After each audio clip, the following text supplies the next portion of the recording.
Hello, Lee Murray. I am so excited to talk to you. Not like I don't talk to you all the time because you are one of my favorite people, but hi. Back at you. Lovely to be here. Let's hope I stay here because New Zealand is expecting a cyclone, and so we're poised for it at the moment, and so things are a little bit hairy out there. So hopefully we'll have smooth sailing. Yes, well, I appreciate you coming on. It was a little bit difficult, like when we were starting, we're a little bit late. So for anybody that's watching, yes, cyclone, weather trouble. So, but I appreciate you, like, kind of, putting us, over the cyclone. I feel like, like we're more important than that cyclone. So, but we are here because something very exciting is happening next week on Valentine's Day. And it isn't Valentine's Day. I mean, it could be Valentine's Day. That can be exciting, but it's Unquiet Spirits will release, which is your brainchild. I helped you edit it, but really, I'm going to say you were like the massive powerhouse behind Unquiet Spirits. So what are your thoughts on this? I think it's a team effort. Come on. Actually, I think it's, I was talking with a colleague yesterday, and really this all came out of, a chance meeting with Genevieve Flynn.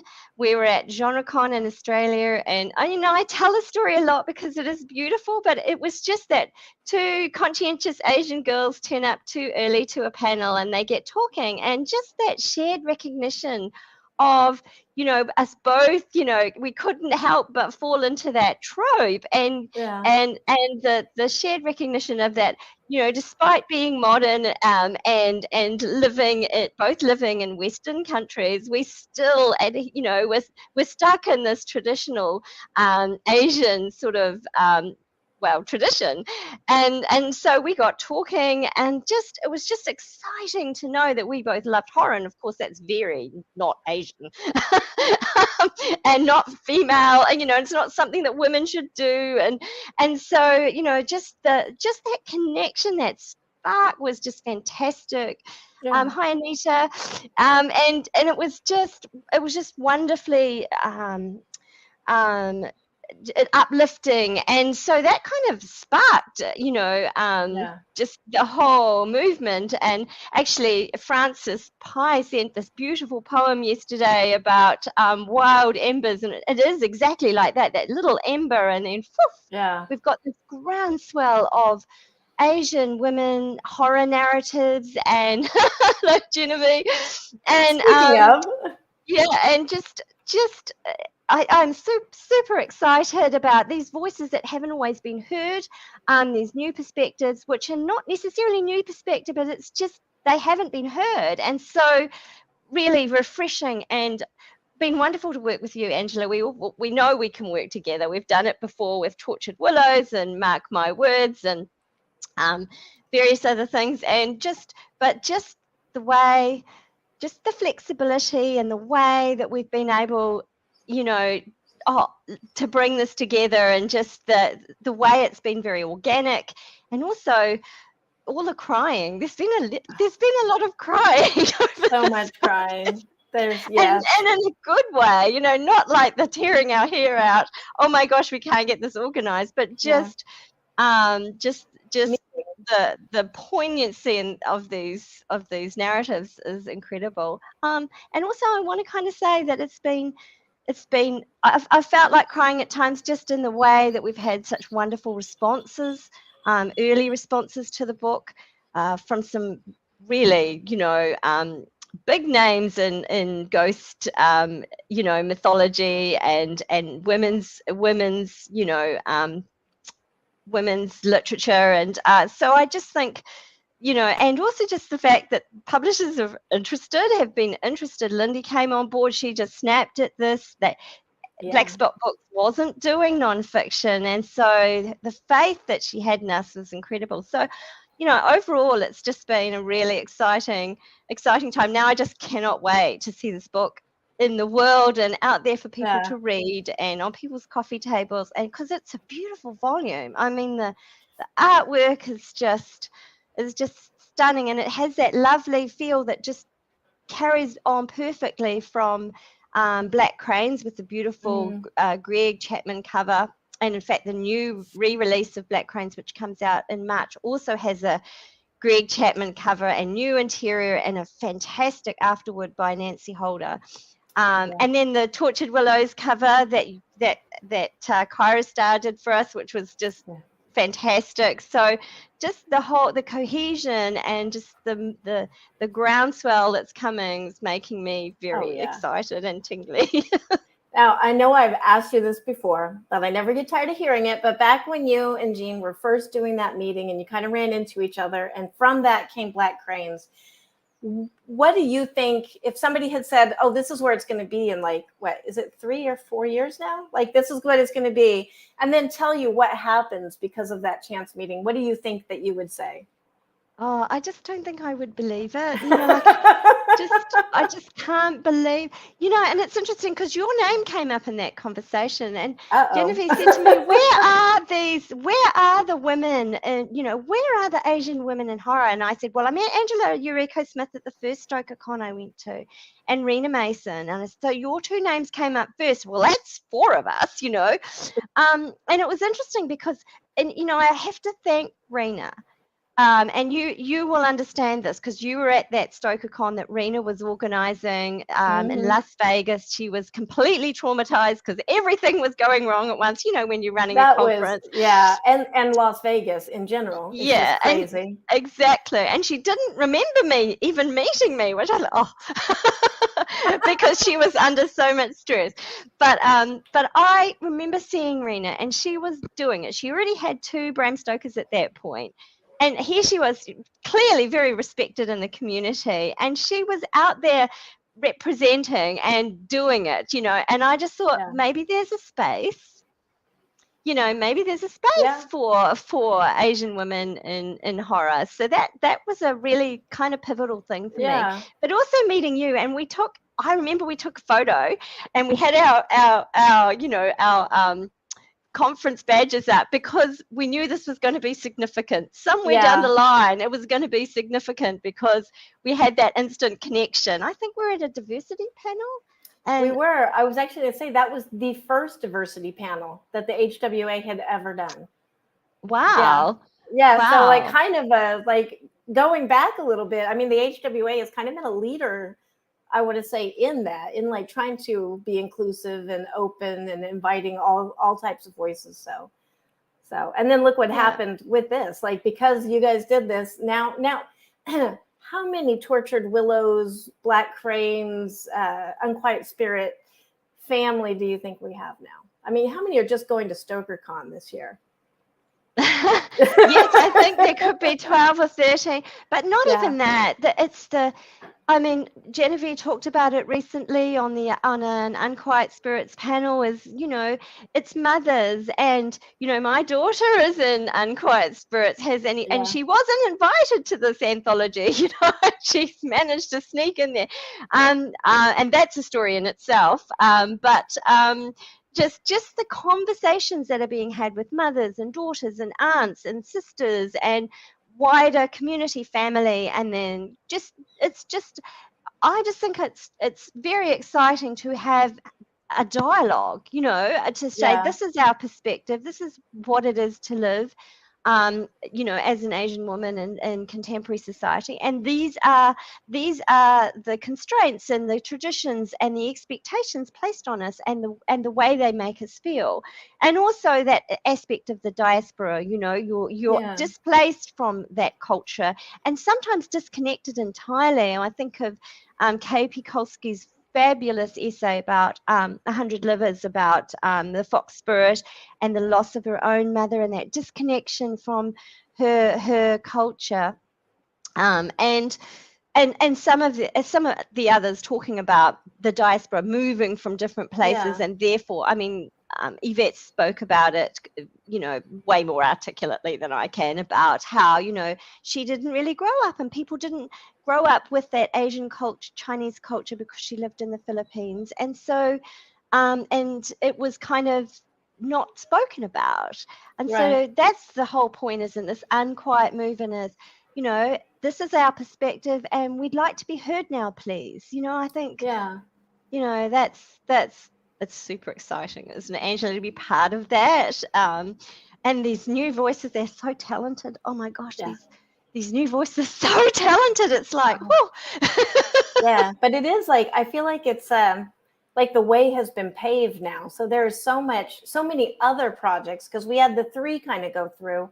But now there's like a plethora of these type of projects. I mean, some of them we don't even know. It's just like the way has been opened up. And even in like film and stuff, there's just a ton of like Squid Games. I mean, did you ever think you would see something go mainstream like that in No. Korean with subtitles, and then Yeah. everything everywhere has just Everything everywhere swept. all at once. You need Yeah. to eat more.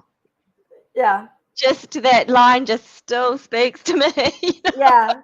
Yeah. You need to Oh eat yeah. more. And it says so much right there about the relationships between mothers and daughters, specifically. I mean, in general, it's a complicated relationship, but I think in Asian culture, we do have really complicated relationships with our mothers for some reason.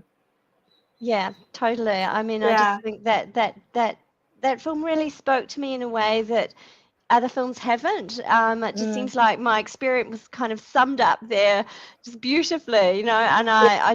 I'm so grateful for that film, and high time Michelle Yeoh got some attention. So yay Yes. her, fantastic visibility for Asian speculative narratives, Yeah. Oh it's a yeah. great time.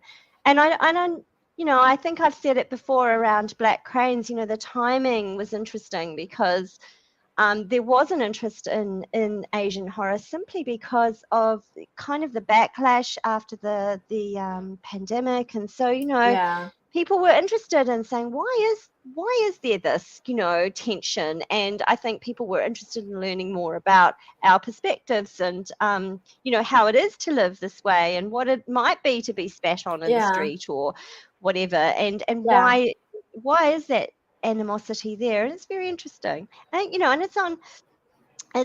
it's just I think the timing was just Hmm. somehow fortuitous, and about time too. About time. Yeah. Oh, I agree. And I think that the timing, the environment that this came out of, I know for me, I hadn't really used a lot of Asian kind of elements in my work at all up till that point.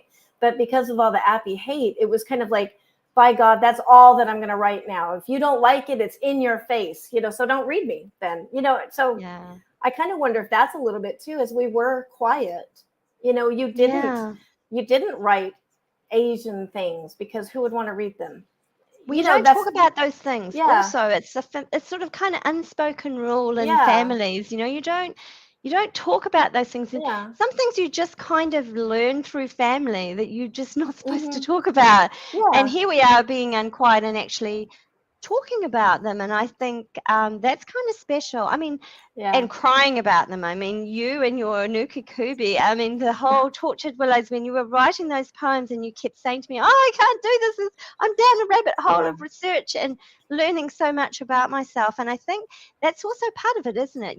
Horror Hmm. is a really good place to, put those fears and those, put them on paper and sort of kind of work through them. There's a Yeah. way to sort of hang the demons on the ramparts and sort of just see what they look like. And then they become kind of smaller and less Hmm. less scary, if you like, if you can Yeah. kind of put them out there and sort of discuss them. I think Yeah. that's an Well, and we're important part of horror. we're doing it as a group too, and I think that's a key thing. It's when the demon is hung up there, and we're all looking at it. We can discuss and we can share notes, and we're empowered because it's a group of us. Instead Yeah. of just two girls standing outside of a convention early. Now there's. I mean, hang on, Pittsburgh, because we're coming. There's quite Yeah, a crowd yeah. of us coming. Oh, I can't wait to hug all those girls. I cannot wait to hug them all because, I feel I know them all so intimately now through Yeah. these essays, which are just stunning. And, there's elements that, it isn't just the here's an essay. It's, here's a piece of my poetry which explains what I'm really trying to tell you. And Mm-hmm. here's a piece of academic research which shows the statistics, or here's a piece of my fiction Yeah. which is how I tried to create a metaphor to show what I was feeling. And I think that those revelations are, so nuanced and layered and rich, that this particular format has given us a different perspective by using all of those elements and bringing them Yeah. together in a, and it is very cohesive, I think, the whole collection. Even though everyone's story is a little bit different, there are some similarities and then some themes that really ring true, generational trauma and Yeah. expectation, and that isolation, and the secrecy and all of those kinds of things, which are uniform throughout our cultures. And I think that even if you are not Asian, you will have some of these things will resonate, particularly Oh for women, yeah. I think. That's what I was actually going to bring up. Is in a lot of the reviews, the advanced reviews, some of the comments that seem to be recurring is like, I've never experienced being a minority, or I don't have that perspective, but I could see myself in these. What do you think in this collection speaks to all of us? Well, I think everyone feels othered at some time or another. So I Mm-hmm. think that understanding that we all feel this way. I think a lot of people move now. We're very transient populations, aren't we? And so you've just moved to Brazil. That's a big change, and you're going to feel like a fish out of water. And for the Asian diaspora, a lot of people, families have moved and they didn't speak the language, and the culture has to fit with other cultures. I'm thinking of Grace Chan's fantastic essay. Yeah. What's the title of it? I can't think what the title is. Oh, Holy Revelations, where she talks Oh about, yeah. fitting the Christian spirituality in with her Asian spirituality, and it's, that juxtaposition of the two. And I think that's really vital. Just how do you reconcile these different, very different belief systems together, and live your life, within that context. Yeah. It's fascinating. So I think, yeah, I think that lots of people have moved because, and so they will understand, just even moving towns, moving schools, moving jobs, you will understand that feeling of that trepidation when you first move into a new culture. Otherness, we always feel out of place. And there's so many other things, family and how complicated and messy they are, and the things that we don't say inside Yeah. family, the unspoken rules of family. And so I think there is a lot here that will resonate for people who don't have any understanding or any connection to Asian culture. Um, or even if you just like ghosts and you just like, Yeah. vampires and witches and other interesting mythological, stories, this will be a story that you will like. And Oh I yeah. think what's really sneaky is, thinking about Izzy Yu's fantastic essay, and how she's incredibly talented writer, and she writes those zigui, translates from, so she has this wonderful understanding of Chinese supernatural and the way the old stories were structured. And she's cleverly put in the section breaks of her story, she's put another story, and it is deadly. I just so clever in terms of structure, and there are some really interesting and very innovative structures within this particular collection, some of them quite different. And so I think a lot of people will find that refreshing and just connect with it just for its groundbreaking sort of difference. Yeah. Yeah. Yeah. And groundbreaking it is, because it's a messay. It's a collection of messays.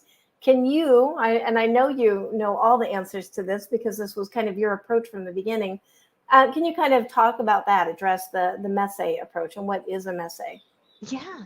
And I found Speaking of this, families. I found this amazing article on Book Riot, which is about kind of which is it's one of those listicle things, but I found it really fascinating because we were just talking about going into Unquiet Spirits and looking at essay, and people were saying, well, what do you want? Do you want an academic essay?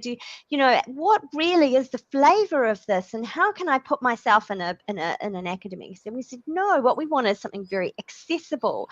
And that people could just pick up and read, and you didn't have to necessarily, have to have an academic background to be able to follow it. But also, it could be useful if you were coming from an academic background as something that was accessible for students. Yeah. But so I was looking to think, how can we frame this for our writers so that they have the structure and the framework that they need to go ahead and write their work, and tell the stories that we hoped that we would get. And I found this article about the messe, which is a mixture of essay and memoir. But it also pulls in other things, like not just memories, but it could be a scrap of a letter or a piece of poetry or a piece of fiction, all of the things. And it's kind of messy and it meanders kind of because life is messy. Mm-hmm. And the things, if you're bringing an argument or an idea or a concept into an essay, you draw from all sorts of aspects, don't you? It's not you form your opinions from, or your identity is made up of all of these different parts, and so the message just gave us so much freedom to explore those things. And wow, aren't those essays beautiful and just heartbreaking and revelatory? And I'm just so grateful to have found it. And a number of our contributors wrote and said, wow, now I know what I can do. I know this just works. And this framework is so freeing. And so I'm hoping in the future we'll see lots more of this kind of work because it does offer a real freedom. It's not your straight out structured, beginning, middle, and end academic essay with here are all the references. Although we do have references, it just gives that much more personal insight into the lives of these very these fabulous women, absolutely fabulous women. And it really is that inside look, isn't it? Which I think is kind of special. What a privilege. I know. Yeah. And that's the thing with the messe approach too. I feel like it tells the truth more accurately because you're not just stuck to the plain facts laid out linearly. It is actually telling your impressions or the author's impressions, how it affected them, that you can just put so much into it, but it still really has that academic quality. Like I have a professor that just wrote me today or this week talking about how excited she is for this to come out. And that's what she teaches. So, and I'm like, so yes, we all may be getting messages about that at some point soon, which I'm very excited about. But I think it is because even the hard, dyed-in-the-wool academics want entertainment. You want it to be a softer, more digestible message, and I think that's what the messe achieves. Yeah, totally. Yeah, I just love it. I think it's a new thing, and I hope we see. I hope we see more of it because I do think it gives a real insight. Actually, I'm reading Viking Women, I think, by Lisa Hannett, which is an academic text written as kind of an essay throughout, and I'm loving it. It's engaging, it's very personal. She uses her fiction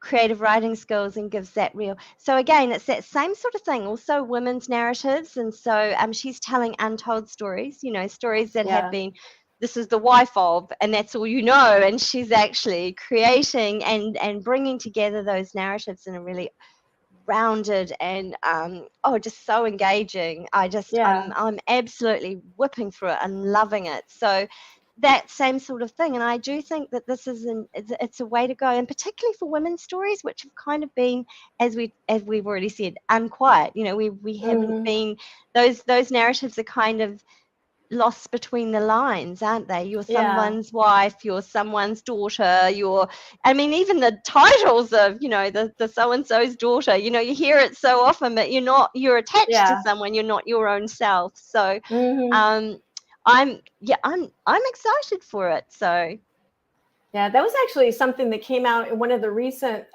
panels that we've been doing, was how hard it is to have women's stories, and that it's hard to construct these from the past because they did tend to be silenced. You know, so this is, it's the groundbreaking work. It's an unbelievable groundbreaking work, and it's high time. It's high time that this has happened. Where do you hope this goes? Like, I mean, of course, you know, Shirley Jackson's and all stratospheric would that. be good. Yeah.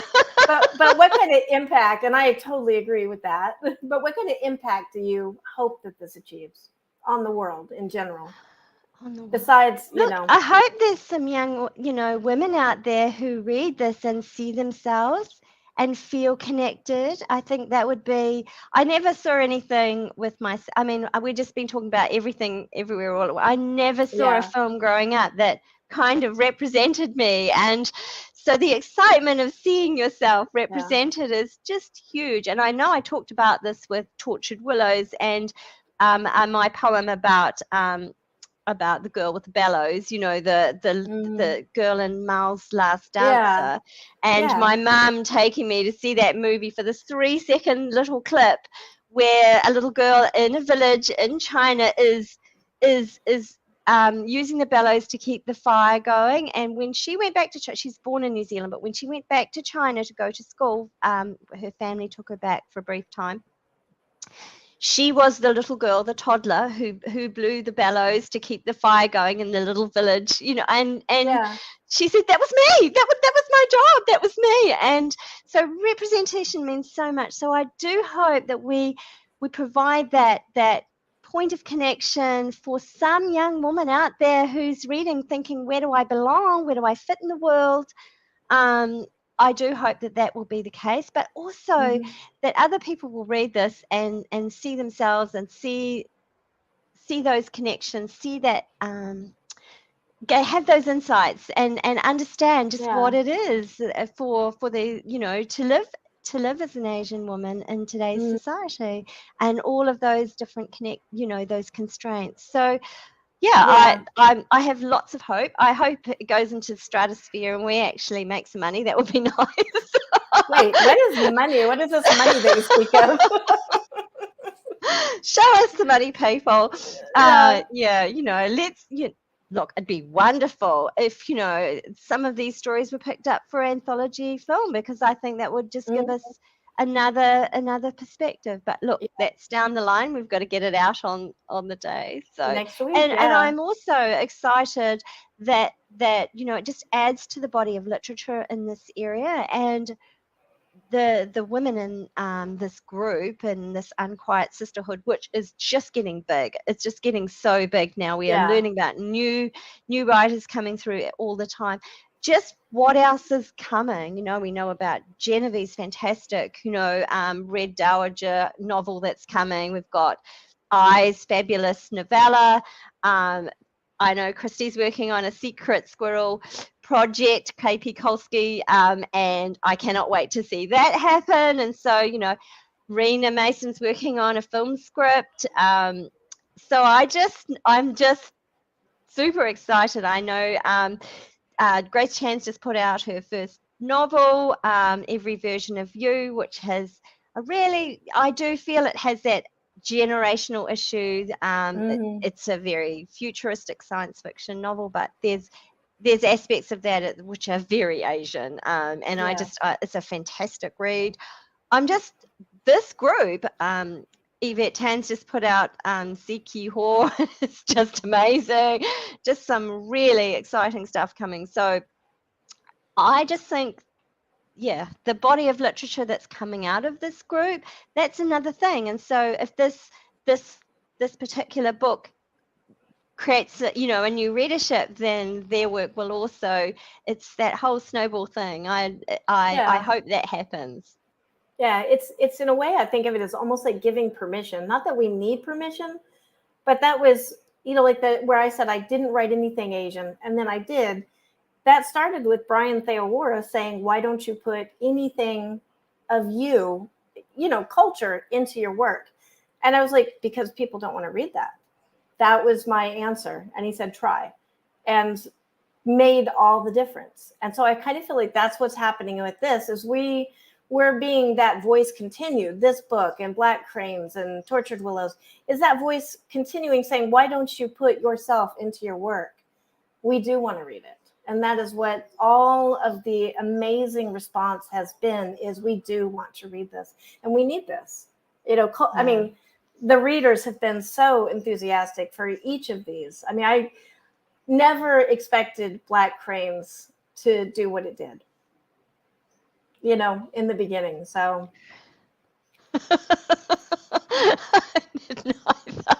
I'm super excited about the new version coming out in March from Raw as Dog. well, from Raw Dog Screaming Press. They do an absolutely gorgeous production, but the new cover is stunning, and I've seen some mock-ups of the interior pages, so I cannot wait.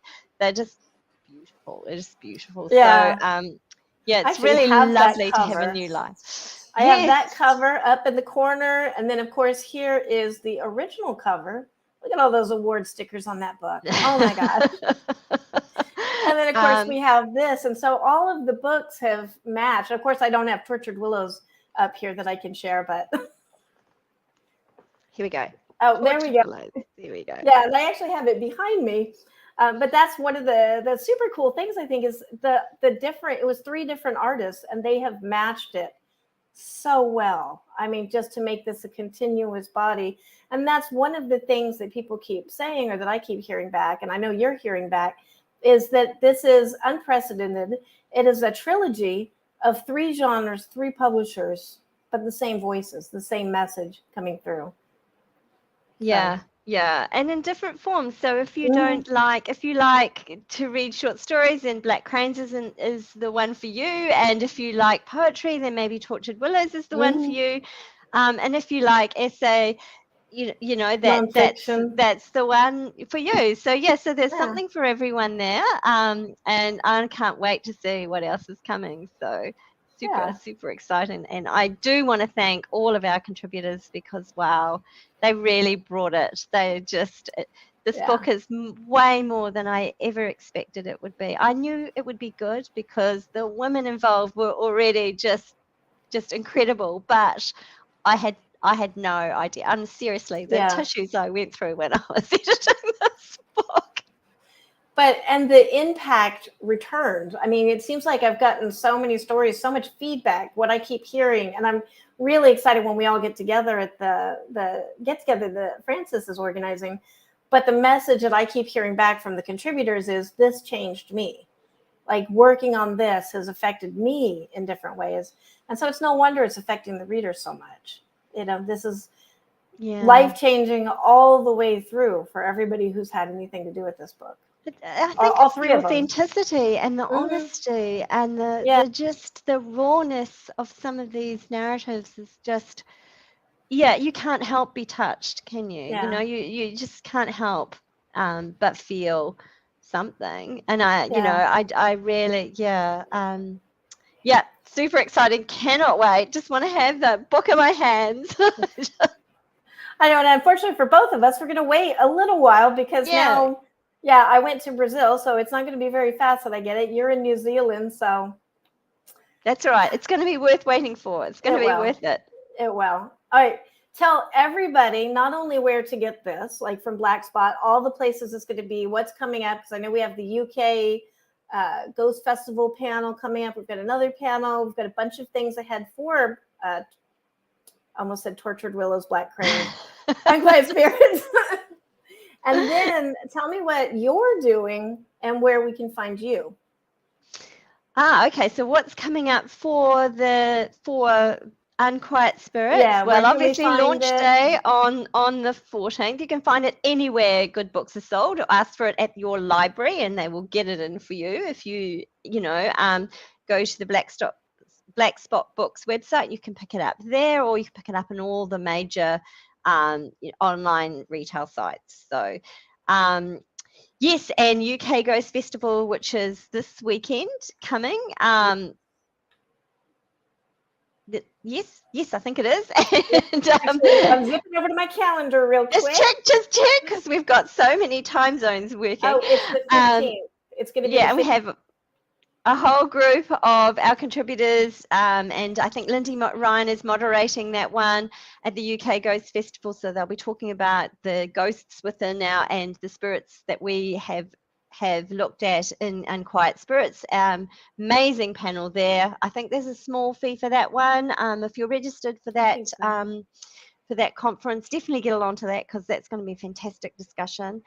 There's another Unquiet Spirits panel coming up in the week after next. So that'll be online. Angela, I think, is moderating that one. It'll include myself, Celine Murray, Alma, Katsu. Who else is on that one? KP Kulski. Oh, KP Kulski. Yeah. Yep. So and that'll be the 18th. So yes, and then in March, which is Women in Horror Month, we'll have another series of panels which Elaine Pascal is running. So those will be readings and a little bit of discussion. So if you wanted to hear a little bit of some of those essays, try before you buy, that'll be the ones to come to. And then we'll also have a bit of a blog tour on Kindle reviews coming up in Asian Heritage Month, which I think is May. So if you like to read about things rather than listen and watch, then that's the thing to look out for, that interview series, which will be fun. I think there's a great article by Francis Pye on Nightmare Feed, is that right? Yes, yeah. That, with the number of us talking about this groundswell and what's been happening. Eliza Chan just got in the Scottish National Newspaper with a 2-page spread article. You can look at that. You can find that online. I'll put that up on my page, or maybe we can put it underneath this talk. So because that's send fantastic. me that link. I'll definitely link it into this description. Yeah, that would be fantastic, because that just came out yesterday. So wonderful news. So there's been some real buzz going around the world. Yeah, and we're hoping again to meet at StokerCon. There'll be in Pittsburgh in June. I think there'll be quite a number of us. I cannot wait to hug some people. I have never met Gabriella Lee. She's doing her PhD in and lecturing at Pittsburgh University. So she'll be on hand. So it'll be the first time I'll have actually met her in person. So I'm looking forward to that. She's extremely talented. And she also writes children's books. So, just quite a breadth of talent amongst these women. So yes, I can't wait. You'll know where all of us are at StokerCon, because you'll just have to listen and you'll hear that. Yeah, you'll hear this. We will be unquiet. Not that is be quiet. Sure. And you asked me what I was doing. Well, I'm working on a film. It's called Grafted, and it has a BAFTA-nominated director, Sacha Rainbow. So that is going into production on the 20th of March. And right now, I'm the lead writer there. And right now, because of various production constraints, we're rushing around to try and work out to revise the script to fit what the various venues are. Because, you write your script with something in mind, and then you end up with a slightly different venue. The setting isn't quite the same, so you need to do rewrites. So we're rushing to do those last rewrites, and the casting's all going on now, and it's super exciting. It's my first feature film. Oh, congratulations. Yeah, thank you. The thing about it is that it's not my story. So a colleague of mine came up with the story, and it's a fox spirit story, effectively. So it is an Asian story, and it's kind of weird science, and Asian diaspora and horror. definitely Oh, horror. awesome. It's way lean into horror. So it's just been a dream project. I've been so lucky to be invited to be on it. I was brought on board to a script had been written, a base script, and I was brought on board to put Sasha's vision into the script, and then we kind of rewrote it and went with it, created all sorts of, as you do. It's so fun to be working, and I'm learning so much about film. I had no idea. With the novel, you write your novel, and then maybe you do a couple of revisions, and that's it. And then you send it off.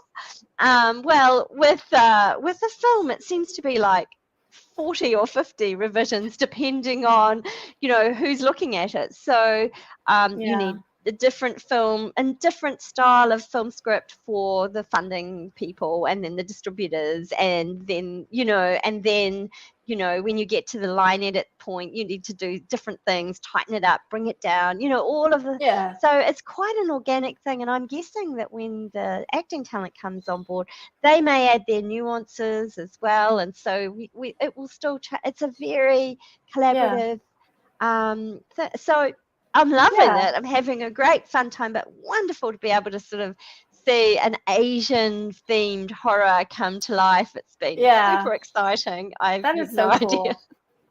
Oh, well, I will soon, because I'll get to watch it.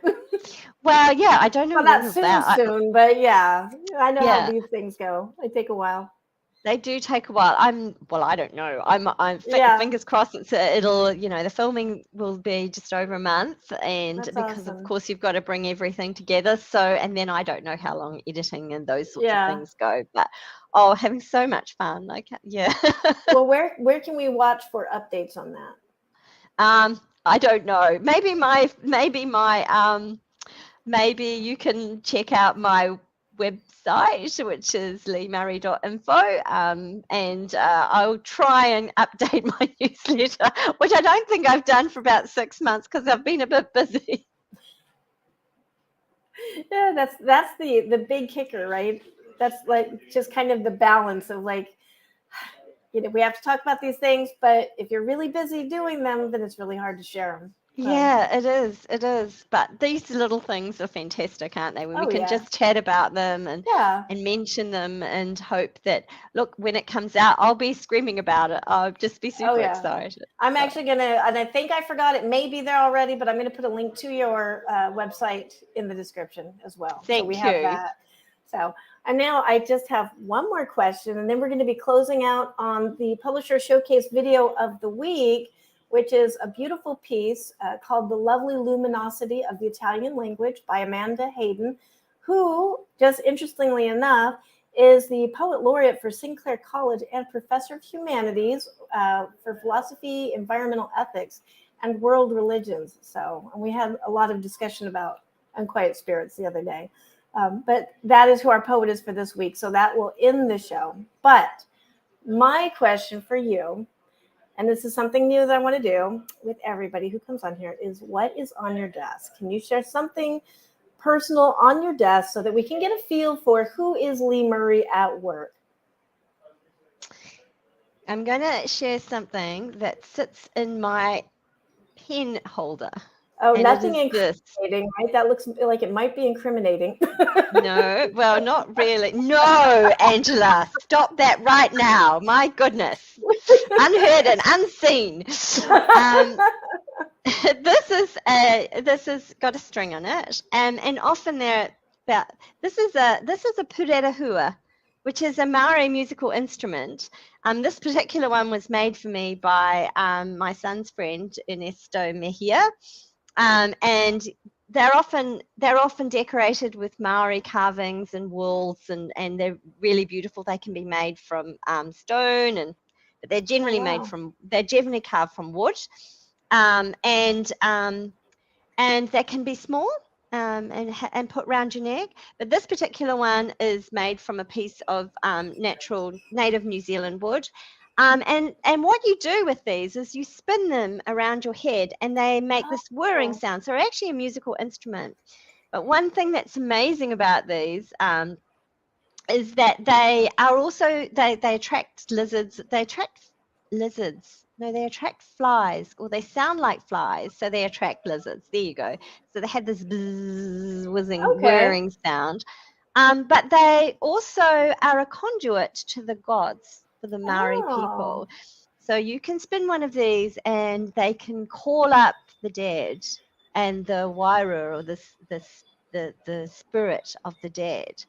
And so I use these in my Into the Mist series. That's these books.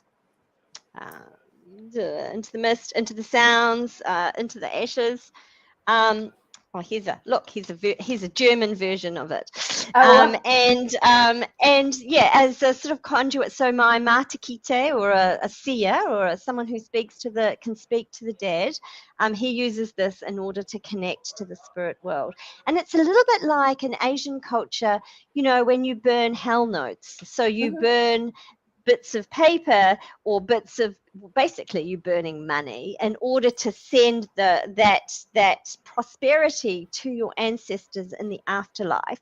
And it's the same kind of thing, that opportunity to speak across realms into new dimensions. And I think that's there's a lovely parallel between those two belief Yeah. systems. And I just think that's so I use that in my Into the Mist series. And so it's really nice to have this one. My young friend, he read the books and enjoyed it, so he made me this to have, and so I have it on my desk all the time. So there you go. Oh, that is so cool. Well, see, now we know. And I love that this is a new question I'm going to ask everybody because that was super interesting. Good. I'm glad So, yeah. because the rest of my desk is a total shambles. It looks like a mess, and it is just books and bits of poetry and scraps of paper. And so if I showed you, you'd be horrified. Oh, that's funny. Well, that's what they say. What is it? Messy desk, busy mind, or something like that. So, Something like that. Yeah. um, well, thank you so much, Lee, for being on the show today. Everybody, go out and get about 10 copies of Unquiet Spirits and share them. You will not be disappointed. You get 21. That's one copy for each contributor. That sounds fair. Yeah, That sounds that's a fair. good way. That's a good way to divide it up. But thank you so much, and we are having you back again. I know around Mother's Day with Celine, your daughter, and we're going to talk a little bit more about those complicated Asian relationships between mothers and daughters. So, but Oops. tell all. And now we will go ahead and close out with that poem, "The Lovely Luminosity" by Amanda Hayden. And thank you so much for being here today. And I hope you'll catch us next week, where we have Eric Shapiro, and he's talking about the making of Tightster, which is a film that he's doing right now. So that's going to be interesting because it involves men in pantyhose. I'm there for it. Yeah, and he's a great speaker too, so that'll be fantastic. I won't want to miss Yeah. that. All right. Well, bye, everybody. And thank you so much. And I hope you enjoyed it. And thank you, Lee. Thank you, Angela.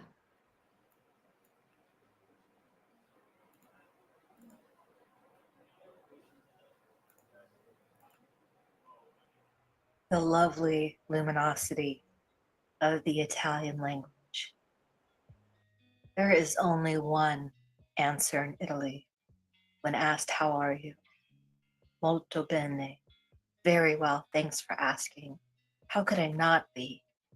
Walking down the Spanish steps to find the Trevi, turn around to throw a euro coin behind me, golden Renaissance wish of Campo di Fiori, the Colosseum, the Pantheon, and Vatican City.